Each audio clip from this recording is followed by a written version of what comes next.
I was never supposed to be the collateral. My father's debt was millions, but in their world, money is boring. They wanted something that could bleed. When the four of them walked into the room, I realized I wasn't being sold. I was being claimed. They don't call them the Vipers because they're quiet. They call them that because once they sink their teeth in, the venom is all you can feel. It was a promise of pain, but their eyes told a much hungrier story.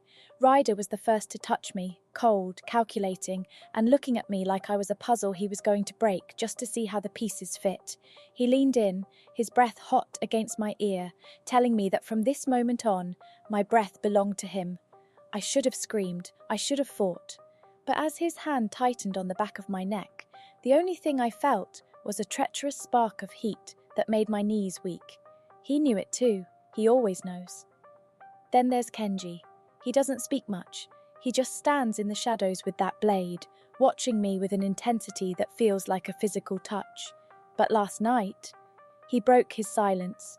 He whispered that if I even looked at another man, he'd make sure I forgot what their faces looked like. And the terrifying part? I didn't want to run. I wanted to see if he was lying. I wanted to see just how far he'd go to keep me in his shadows. They say 4 men can't share 1 woman without blood being spilled. But in the penthouse of the Viper's den, the only thing spilling is the expensive wine they pour over my skin while they argue over who gets me first. They think they've trapped a bird in a cage. They haven't realized I'm the one holding the key to their destruction. Do you want to hear what happened when the lights went out? Tell me, which Viper would you surrender to first?